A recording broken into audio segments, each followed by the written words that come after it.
Assalamualaikum warahmatullahi wabarakatuh. Baik, pada kesempatan kali ini kita akan membahas tentang pendekatan objektif dalam cerpen Pengemis dan Sholawat Badar karya Ahmad Tohari. Baik, langsung saja. Menurut Ratna, pendekatan objektif merupakan pendekatan yang terpenting sebab pendekatan apapun yang dilakukan pada dasarnya bertumpu atas karya sastra itu sendiri. Pendekatan objektif memusatkan perhatian semata-mata pada unsur-unsur yang dikenal dengan analisis intrinsik.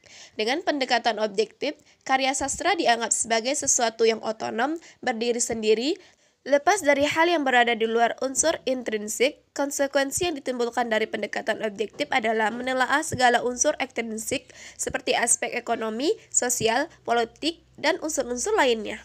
Menurut Nuryatin, unsur intrinsik cerpen mencakup tema, penokohan, alur, latar, pusat, pengisahan atau sudut pandang, dan gaya cerita.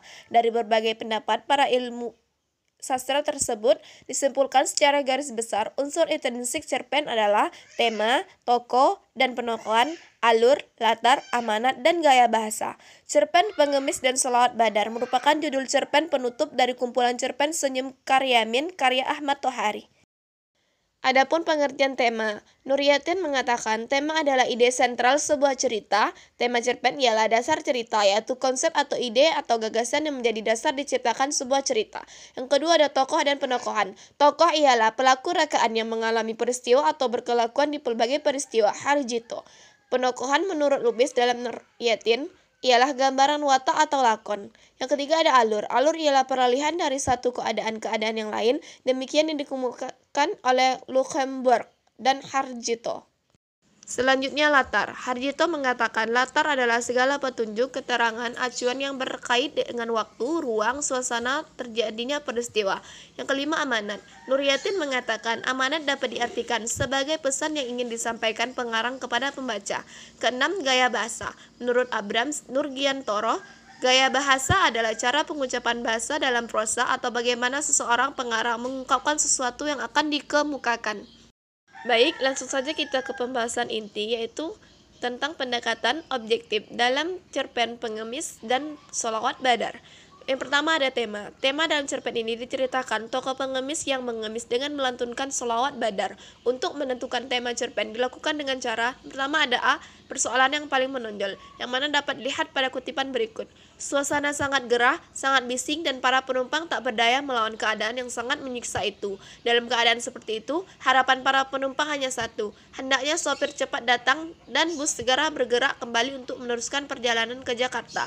Namun laki-laki yang menjadi tumpuan harapan itu kelihatan sibuk dengan kesenangan sendiri. Sopir itu enak-enak bergurau dengan seorang perempuan penjual buah. Dari kutipan tersebut diketahui bahwa persoalan yang paling menonjol adalah keadaan yang sangat menyiksa yang sedang dialami penumpang.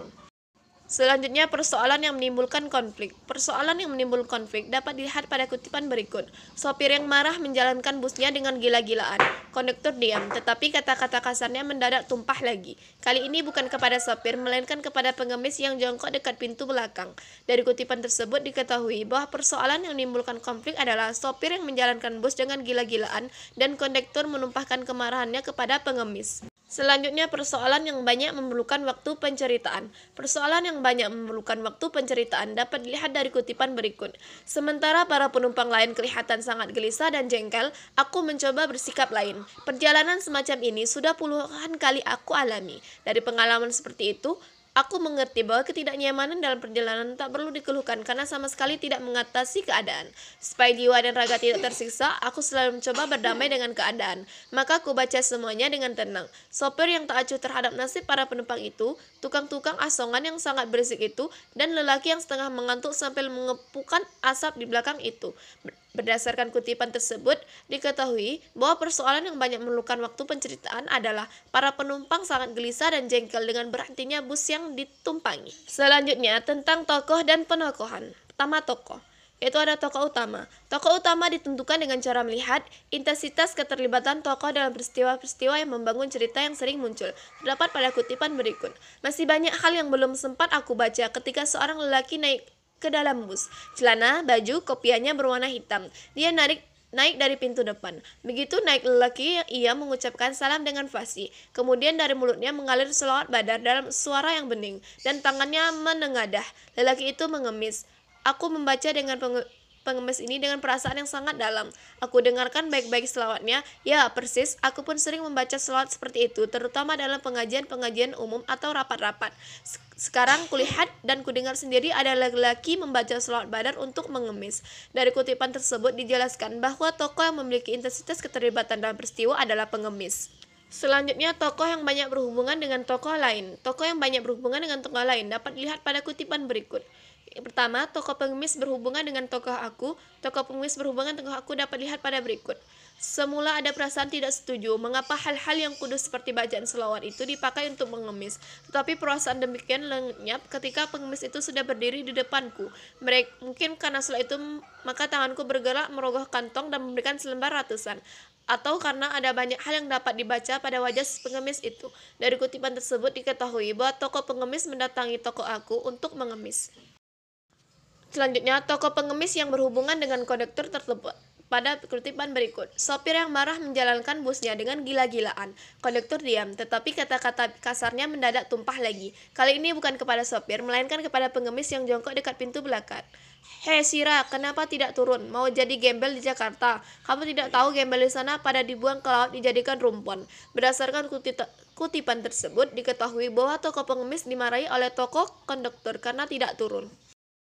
Selanjutnya, tokoh pengemis berhubungan dengan sopir yang terdapat pada kutipan, saya naik sendiri, tapi saya tidak ingin ikut. Saya cuma mau ngemis, kok coba suruh sopir berhenti. Nanti saya akan turun, mumpung belum jauh. Berdasarkan kutipan tersebut, diketahui bahwa tokoh pengemis meminta kondektur untuk bilang kepada sopir agar memberhentikan sebentar busnya. Selanjutnya, penokohan tokoh pengemis. Penokohan pengemis digambarkan pada kutipan berikut. Masih banyak hal yang belum sempat aku baca ketika seorang lelaki naik ke dalam bus. Celana, baju, dan kopiahnya berwarna hitam.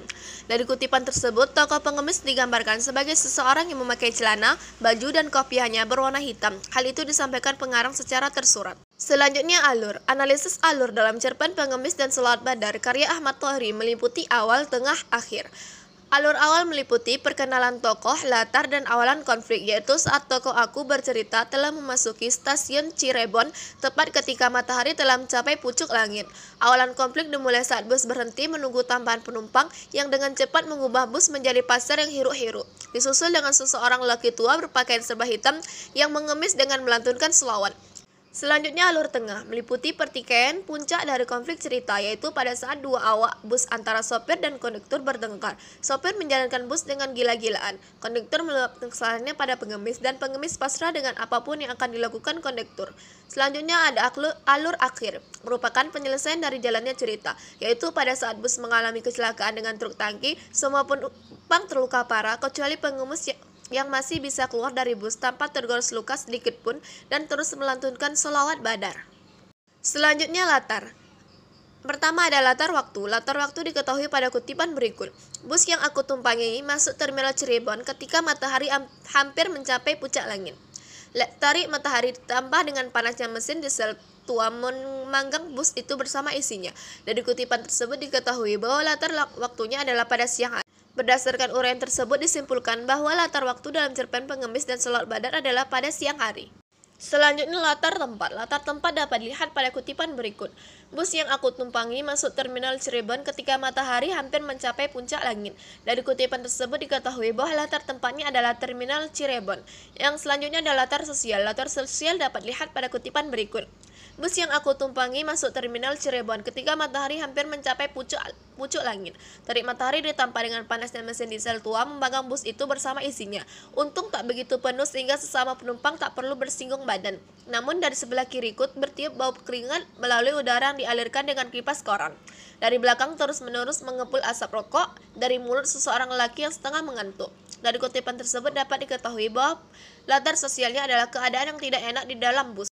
Selanjutnya amanat. Amanat atau pesan moral dalam cerpen Pengemis dan Sholawat Badar dapat dilihat pada kutipan berikut. Masih banyak hal yang belum sempat aku baca ketika seseorang lelaki naik ke dalam bus. Celana, baju, dan kopiahnya berwarna hitam. Ia naik dari pintu depan. Begitu lelaki itu mengucapkan salam dengan fasih, kemudian dari mulutnya mengalir selawat badar dalam suara yang hening, dan tangannya mengadah. Lelaki itu mengemis. Aku membaca tentang pengemis ini dengan perasaan yang sangat dalam. Aku dengarkan baik-baik selawatnya. Ya, persis, aku pun sering membaca selawat seperti itu, terutama dalam pengajian-pengajian umum atau rapat-rapat. Sekarang kulihat dan kudengar sendiri ada lelaki membaca selawat badar untuk mengemis. Dari kutipan tersebut menggambarkan amanat pesan moral religius dengan mengucapkan salam dan melantunkan selawat. Yang terakhir ada gaya bahasa. Mengenai gaya bahasa digunakan pengarang dalam cerpen Pengemis dan Sholawat Badar dapat dilihat di sebagian besar teks cerpen tersebut. Misalnya pada kutipan, suasana sungguh gerah, sangat bising dan para penumpang tak berdaya melawan keadaan yang sangat menyiksa itu. Dalam keadaan seperti itu, harapan para penumpang hanya satu, hendaknya sopir cepat datang dan bus segera bergerak kembali untuk meneruskan perjalanan ke Jakarta. Namun laki-laki yang menjadi tumpuan harapan itu kelihatan sibuk dengan kesenangan yang sendiri. Sopir itu enak-enak bergurau dengan seseorang perempuan penjual buah. Dari kutipan tersebut dapat disimpulkan bahwa gaya bahasa yang digunakan adalah model bahasa seperti lazimnya orang yang bercerita.